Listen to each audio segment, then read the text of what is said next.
Not only was Aang not a bad father, but his own kids didn't think he was. There's actually several pieces of evidence to show that both Kaya and Bumi both thought that Aang was a good dad. The misconception on the internet that Aang was a bad dad to Kaya and Bumi really only comes from one scene in the show. And there's context to this scene that often gets ignored. In this scene, the only reason Kaya even brings up the fact that Aang showed favoritism to Tenzin is because they're trying to find one of Tenzin's kids that ran off. She's giving him a hard time for focusing too much on his duties to Republic City. And Tenzin says, yeah, I wish I could have been as good as Dad was. And Kaya brings up the fact that he is exactly like their father. And yes, this is evidence that for at least Kaya and Bumi, Aang was not always the most present father. It's extremely important to know that both Aang and Tenzin were tasked with rebuilding an entire culture. And Aang was also the Avatar, at a time when the world was repairing itself from a 100-year-long war. Here are 4 pieces of evidence that they don't think Aang was a bad dad.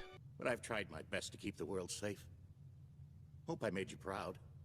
Of course he'd be proud of you, Bumi. Bumi had a lot of respect and adoration for his father.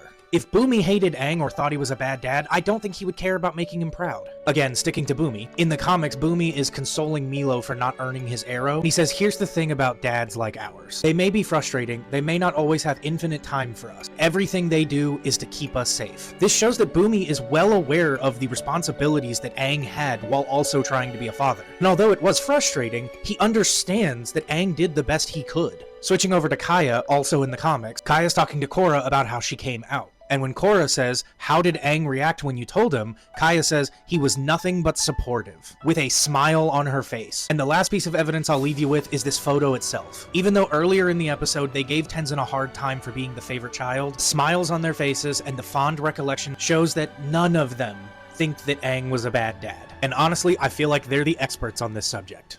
I thought you two might want to see this. Mom gave it to me before we left. That is one good-looking family, huh? That's one happy family.